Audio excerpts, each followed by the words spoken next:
Salam sejahtera dalam kasih Tuhan Yesus Kristus. Saya berharap Bapak Ibu Saudara dalam perlindungan dan berkat Tuhan sehingga kita dapat melakukan aktivitas dengan baik. Mari bersama kita berdoa untuk mendengar firman Tuhan. Bapa, kami datang kepadamu pagi hari ini mengucap syukur untuk segala kemurahan dan kebaikan Tuhan. Saatnya kami dibangun, dibentuk dan diberkati oleh firman-Mu. Karenanya berkatilah dan urapilah kami. Dalam nama Tuhan Yesus. Amin. Mazmur 144 ayat 5 sampai ayat yang ke-8. Ya Tuhan, tekukkanlah langit-Mu dan turunlah. Sentuhlah gunung-gunung sehingga berasap. Lontarkanlah kilat-kilat dan serakkanlah mereka. Lepaskanlah panah-panah-Mu sehingga mereka kacau. Ulurkanlah tangan-Mu dari tempat tinggi. Bebaskanlah aku dan lepaskanlah aku dari banjir, dari tangan orang-orang asing. Yang mulutnya mengucapkan tipu dan yang tangan kanannya adalah tangan kanan dusta. Pemazmur sangat antusias melihat Tuhan untuk bekerja murka kepada orang-orang fasik. Kenapa demikian? Karena dia menyadari sesungguhnya setelah sekian lama dia hidup di dalam Tuhan, membangun kehidupan yang baik di dalam Tuhan. Dia sadar betapa hidupnya hanya menjadi alat bulan-bulanan bagi orang-orang fasik. Menjadi alat olok-olokan bagi orang-orang yang tidak mengenal Allah. Bagaimana kepercayaannya kepada Allah itu dianggap sebagai sesuatu yang memalukan, najis, menjijikkan.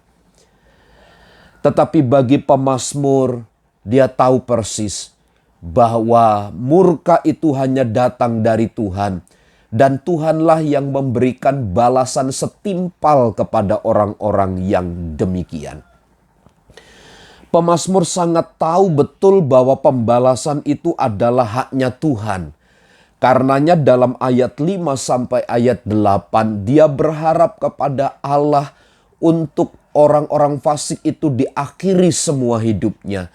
Agar mereka melihat bagaimana pembalasan dari Allah terhadap orang-orang benar yang diperlakukan secara tidak adil.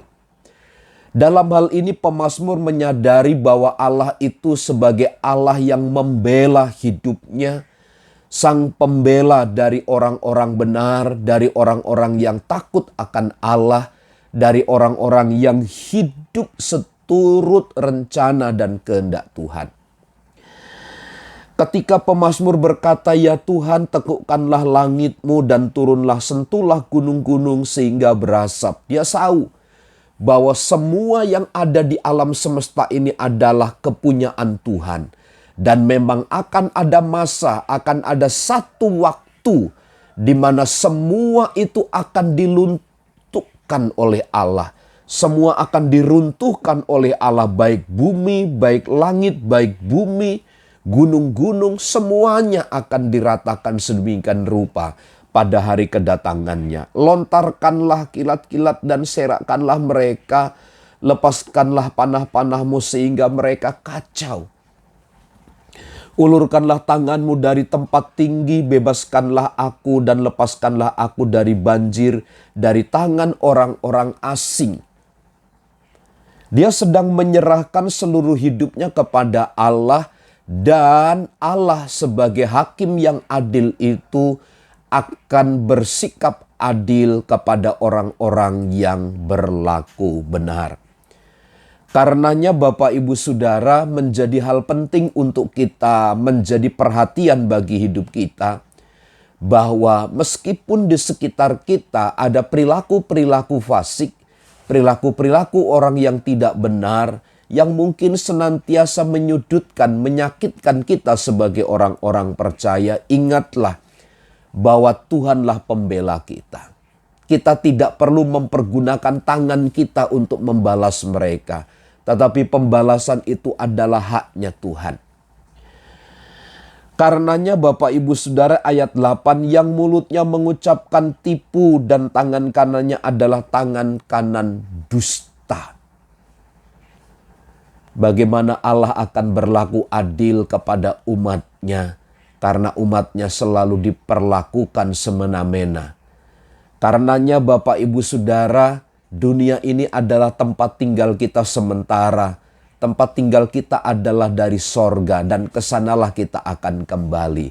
Dan di dunia ini hanya sementara, karena tabahkanlah hati kita. Sebagaimana pemazmur menyerahkan semua kepada Tuhan, termasuk pembalasan adalah haknya Tuhan.